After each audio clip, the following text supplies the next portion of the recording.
Okay, so the topic for today is addicted to busy. Addicted to busy. Well, I am like the poster child for this topic because I am a busy person. You can ask any of my family or friends, I am Mr. Busy. And I like to stay busy and I like to stay active. And it's a good thing, but sometimes it's not so good. And sometimes it can create problems for me or for others. But I want to talk about people that are addicted to busyness and why you would be addicted to busyness. So for one thing, some people, busyness is feeling like they're doing well in life, they're productive, they're achieving, they're performing, and maybe it's tied into their self-worth. So they like to be busy because that gives them a greater sense of self-confidence and self-esteem. That's possible. Another possibility is that busyness is a way to avoid. It's a way to avoid people. It might be a way to avoid emotions because you're not sitting still to actually experience emotion or pain or turmoil or sadness, but you're just busy doing. There's an expression out there, it's called the difference between human doing and human being. And a lot of people are more human doing and have a hard time with human being. Now, I will tell you that I am a competitive person, and that may be tied to busyness. And I want to be able to get everything in and to be able to achieve and accomplish and get things done. And I don't want to waste a minute. I can remember living in Miami, and I lived at the top floor, the penthouse of this apartment complex, and the mailbox were on the first floor. And so what I would do, it was an elevator, I would get up to the elevator, I'd press the button and go get the mail. And when I got back, I would expect that the elevator would be there waiting for me. So I would maybe save all of 30 seconds, but it was part of my nature. And I realized, that this was ridiculous, that I was looking to save 30 seconds. Because if it wasn't there, because someone was using it up on one of the other floors, it was frustrating and I would get aggravated.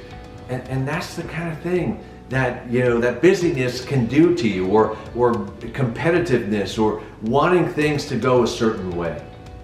Now, the impact of being overly busy is you're often overly committed and you're involved in so many things and doing so many things, and sometimes it causes burnout.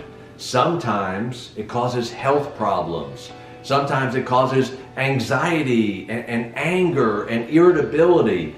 It could impact you if you allow it to, and if you don't rein it in and recognize that busyness can have some detrimental consequences. So what do you do? What do you do to harness that and to rein it in a little bit and to balance life a little bit better? Because a lot of us don't stop to smell the coffee or the roses long enough. And one thing that I've tried to do is schedule, this will sound funny, schedule time to be still. Schedule time to not have anything on your agenda. Even if it's just for a couple of hours. I can't do it all day, but even if it's just for a couple hours, and certainly with COVID, I had a lot of practice in this, is being still. I was forced to be still, as so many other people were as well.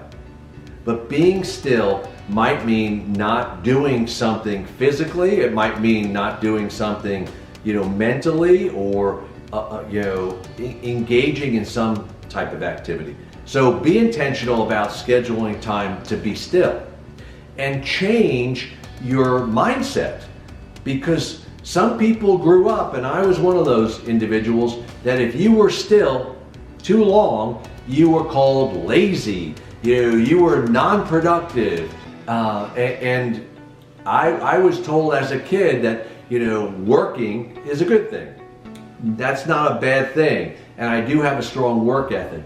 but sometimes we can take it to an extreme and we feel compelled to be busy all the time. So modify your mindset when it comes to being still, and surround yourself with people that are really good with being still. Surround your friends, your family, your spouse, your significant other.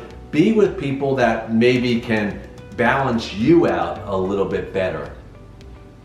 And learn to say no, to set boundaries with others, and more importantly with yourself. Because saying no and preserving that time is so important when you're trying to be still and not be overly busy and overly committed to a multitude of things. Something else that helps, and for me and for others, is get away. Because sometimes when we're in our normal environment, we have to get away. We have to go maybe take a trip, or just take a drive, go get out of town just for a day or a few hours. But sometimes when we're in our element, our home, we're surrounded by the things that could be done, need to be done. And so getting away for a period of time also helps. And it helps to be able to shift your mindset from being driven to being more laid back, to instead of being outcome oriented or outcome driven, to be process driven. So it's not so much getting to the destination or completing the task, but it's more about enjoying the process and maybe the people that are with you. So it's a shift, and I'm telling you, this is not an easy shift, and I am continually working on making this shift because I'm not always good about this. I like to be busy, but sometimes it can become an addiction, and sometimes it can consume us. So I would encourage you, like myself, to think about ways where you can kind of rein it in a little bit and not be so intensely busy. Until next time, Dr. Tony Ferretti signing out.